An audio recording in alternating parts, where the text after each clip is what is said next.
Hello students, क्या हाल चाल। स्वागत है आप सभी का हमारे YouTube channel stars vision classes पर, जिस पर कि आज मैं आप सभी के लिए लेकर आई हूँ एमएससी सेकंड सेमेस्टर की जूलॉजी की फर्स्ट पेपर की क्लास, जिसमें कि आज हम यूनिट 3 स्टार्ट करने वाले हैं। पिछले वीडियो में हमने यूनिट 2 कंप्लीट किया, जिसमें कि आपका लास्ट टॉपिक क्या था, ओरिजिन ऑफ एम्फीबियन ओरिजिन के बारे में हमने बात की। 2 यूनिट हमने कंप्लीट कर लिया है, जिसकी सारी वीडियोस प्लेलिस्ट में ऐड कर दी गई हैं। आप सभी चाहें तो वहां से जाकर देख सकते हैं। आज की इस वीडियो में हम ओरिजिन ऑफ रेप्टाइल्स के बारे में डिस्कस करने वाले हैं। तो सबसे पहले मेरी आप सभी से ये रिक्वेस्ट है कि अगर चैनल पर नया है तो सब्सक्राइब कर लीजिए, वीडियो को लाइक और शेयर करना नहीं भूलना है, बेल आइकन को क्लिक कर देना है, जिससे कि सारी वीडियोस की नोटिफिकेशन आप सभी को टाइम पर मिलती रहे, क्योंकि हमारे इस चैनल पर डेली बेसिस पर सारी क्लासेस आपको कंप्लीट कराई जाती है नोट्स के साथ। नोट्स से रिलेटेड कोई भी हेल्प चाहिए आप सभी को, अगर नोट्स की पीडीएफ चाहिए आप सभी कमेंट करके बता सकते हैं। आप सभी को हमारे टेलीग्राम चैनल पर पीडीएफ प्रोवाइड करा दी जाएगी। इसके साथ ही साथ कोई भी क्वेश्चन हो आपका किसी भी लेक्चर से रिलेटेड, आप सभी कमेंट करके पूछ सकते हैं, सभी के आंसर्स आप सभी को मिल जाएंगे। तो आइए स्टार्ट करते हैं। रेप्टाइल, सबसे पहले हम जानेंगे रेप्टाइल्स होते क्या हैं, उसके बाद हम उसके ओरिजिन के बारे में डिस्कस करेंगे। रेप्टाइल्स में भी defined as cold blooded vertebrates breathe by lungs throughout their existence and having the body covered with scales और स्क्यूट्स। यानी कि जो रेप्टाइल्स हैं उन्हें किस तरीके से डिफाइन किया जाता है, कोल्ड ब्लडेड वर्टिब्रेट के फॉर्म में, यानी कि इनका जो ब्लड होता है वो कोल्ड होता है। ब्रीथ बाय लंग्स, ये अपने पूरी लाइफ पीरियड में लंग्स से ही ब्रीथ करते हैं। And having the body covered with scales and scutes, और इनकी बॉडी स्केल्स एंड स्क्यूट्स से कवर्ड होती है। ओरिजिन ऑफ रेप्टाइल्स, रेप्टाइल्स की ओरिजिन किस तरीके से हुई। The first reptiles arose from ancient labyrinthodont amphibians, जो सबसे पहले रेप्टाइल्स थे वो एंशियंट लेब्रिंथोडोंट एम्फीबियंस से अरोज हुए, यानी कि इससे उनकी उत्पत्ति हुई थी। During upper Carboniferous period, upper Carboniferous period में अबाउट 270 बिलियन ईयर्स एगो, यानी कि 270 मिलियन साल पहले जो फर्स्ट रेप्टाइल्स थे वो लेब्रिंथोडोंट एम्फीबियन से अरोज हुए थे, इनकी उत्पत्ति हुई थी। And have adapted to terrestrial life, और फिर इन्होंने टेरेस्ट्रियल लाइफ जीना शुरू किया। Amphibian origin, it is generally agreed that primitive reptiles originated from some primitive labyrinthodont amphibia। ये जनरली माना जाता है कि जो कुछ प्रिमिटिव रेप्टाइल्स थे वो किससे ओरिजिनेट हुए थे, इनकी ओरिजिन किससे हुई थी, कुछ प्रिमिटिव लेब्रिंथोडोंट एम्फीबिया से हुई थी। In the beginning of Carboniferous period, Carboniferous period की शुरुआत में। The labyrinthodonts possessed characteristically folded और labyrinthine teeth similar to their crossopterygian ancestors, यानी कि जो लेब्रिंथोडोंट्स थे उनमें कैरेक्टरिस्टिकली फोल्डेड या फिर लेब्रिंथाइन टीथ पाए जाते थे, जो कि उनके एंसेस्टर्स से, क्रॉसोप्टेरेंजियन एंसेस्टर्स से मिलते जुलते थे।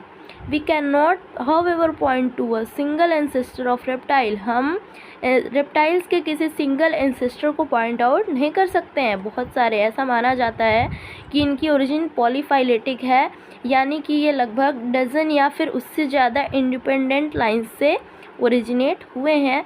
लेकिन सबसे ज़्यादा जो माना जाता है वो यही माना जाता है कि इनकी ओरिजिन जो है वो एम्फीबियंस से हुई है, लेब्रिंथोडोंट एम्फीबियंस से हुई है। तो सबसे पहले हम बात करेंगे स्टेम रेप्टाइल्स के बारे में, जो कि सबसे प्रिमिटिव रेप्टाइल्स थे। इनकी फैमिली क्या थी, इनका ऑर्डर क्या था, कॉटिलोसोरिया। अबाउट 250 मिलियन ईयर्स एगो, लगभग 250 मिलियन ईयर्स पहले, some labyrinthodont amphibians gradually took on reptilian character, कुछ लेब्रिंथोडोंट एम्फीबियन जो थे वो धीरे धीरे रेप्टिलियन कैरेक्टर को गेन करने लगे, यानी कि उनमें धीरे धीरे रेप्टाइल्स के कैरेक्टर्स आने लगे। These earliest reptiles are called stem reptiles, इन्हीं शुरुआत के रेप्टाइल्स को स्टेम रेप्टाइल्स के नाम से जाना जाता है। They belong to the order Cotylosauria of the class Anapsida, ये क्लास सब क्लास एनाप्सिडा के ऑर्डर कॉटिलोसोरिया से बिलोंग करते थे। इसमें हम सब डिस्कस करेंगे सैमोरिया के बारे में।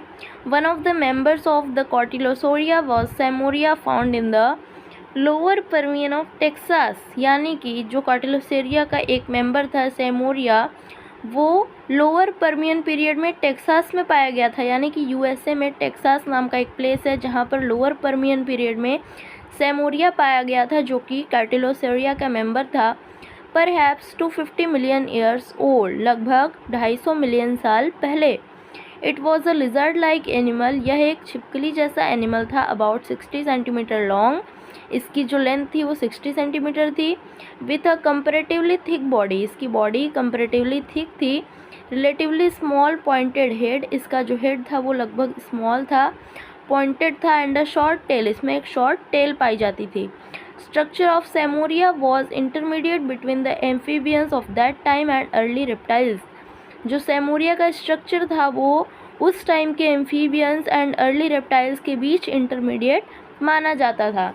तो इसके बाद हम डिस्कस करेंगे कि सेमोरिया में कौन कौन से एम्फीबियन कैरेक्टर्स थे और कौन कौन से रेप्टिलियन कैरेक्टर्स थे। Amphibian affinities of Seymouria, skull is flat with reduced ossification, जो सेमोरिया का स्कल था वो फ्लैट था और उसमें ओसिफिकेशन की कमी थी, यानी कि ओसिफिकेशन जो उसमें हड्डी युक्त ढांचा होता है वो रिड्यूस्ड था। एन इंटरटेम्पोरल बोन इज़ प्रेजेंट, इनमें एक इंटरटेम्पोरल बोन पाई जाती थी जो कि एम्फीबियन से एफिनिटी दिखाती थी, यानी कि एम्फीबियंस में जो इंटरटेम्पोरल बोन पाई जाती थी वो सेमोरिया में भी पाई जाती थी।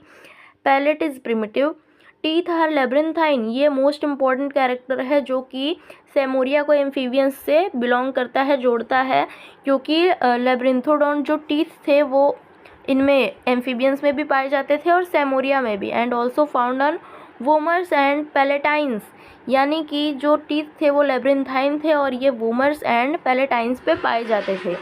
There are traces of lateral line canals on head region, head region में लेटरल लाइन कैनाल के ट्रेसेस पाए गए। रेप्टिलियन एफिनिटीज़ ऑफ सेमोरिया, अब हम ये जानेंगे कि रेप्टिलिया से कौन कौन से कैरेक्टर मैच करते थे। Limbs are muscular and arise mid ventrally, इनके जो लिम्स थे वो मस्क्यूलर थे और मिड वेंट्रली अराइज होते थे, यानी कि इनकी उत्पत्ति जो थी वो मिड वेंट्रली होती थी। Skull is anapsid and monocondylic, इनका जो स्कल था वो एनाप्सिड एंड मोनोकॉन्डिलिक था। Pelvic girdle is attach to vertebral column by sacral vertebrae, जो इनका पेल्विक ग्रिडल था वो वर्टिब्रल कॉलम से सैक्रल वर्टिब्री से जुड़ता था, अटैच होता था। नंबर ऑफ फैलेंग्स इज़ 2:3:4:5:3 और 4 इज़ मोर रेप्टाइल लाइक, इनका जो फैलेंग्स के नंबर का रेशियो था वो रेप्टाइल लाइक था, यानी कि ये रेप्टाइल से मैच करता था। इसके बाद हम रेप्टाइल्स के इवोल्यूशनरी सिग्निफिकेंस के बारे में बात करेंगे। Evolutionary significance of reptiles, evolution of reptiles bear a special significance, reptiles का जो इवोल्यूशन था, इनका जो विकास था वो एक स्पेशल सिग्निफिकेंस रखता है, विशेष महत्ता रखता है। They represent the first terrestrial vertebrates, ये सबसे पहले टेरेस्ट्रियल वर्टिब्रेट को रिप्रेजेंट करता है। एम्फीबियन जो थे वो टेरेस्ट्रियल भी थे एंड एक्वाटिक भी थे, लेकिन जो रेप्टाइल्स थे ये सबसे पहले टेरेस्ट्रियल वर्टिब्रेट को रिप्रेजेंट करता है, जिनमें कि सिर्फ लंग्स से रेस्पिरेशन होता था। Adapted for life in dry places on land, जो कि लैंड पर ड्राई प्लेसेस में अपना जीवन जीने के लिए अनुकूलित थे, अडेप्टेड थे। The dryness of skin to prevent loss of moisture from body, इनकी स्किन ड्राई थी ताकि ये इनकी बॉडी से मॉइस्चर के लॉस को प्रिवेंट कर सके, यानी कि वाटर लॉस को प्रिवेंट कर सके। Method of reproduction including amniotic eggs capable of development on land, यानी कि जो मेथड था रिप्रोडक्शन का वो उसमें क्या इंक्लूड होता था, एमनियोटिक एग्स होते थे जो कि लैंड पर डेवलप करने में कैपेबल थे। Are some of the achievements in their terrestrial adaptation, ये इनके कुछ अचीवमेंट्स थे जिससे कि ये टेरेस्ट्रियल एडेप्टेशन रखते थे, यानी कि स्थल पर रहने के लिए अनुकूलित थे। सो स्टूडेंट्स, आज की वीडियो में हमने डिस्कस किया origin and evolution of reptiles. मिलते हैं नेक्स्ट वीडियो में जिसमें कि हम एक्सटिंक्ट एंड मेसोजोइक रेप्टाइल्स के बारे में डिस्कस करेंगे। सो स्टूडेंट्स, बने रहिए हमारे चैनल के साथ, नए तो सब्सक्राइब कर लीजिए, वीडियो को लाइक और शेयर करना नहीं भूलना है। नोट्स से रिलेटेड कोई भी हेल्प चाहिए आप सभी कमेंट करके बता सकते हैं। सारे नोट्स की PDF आप सभी को हमारे टेलीग्राम चैनल पर प्रोवाइड करा दी जाएगी। थैंक्स।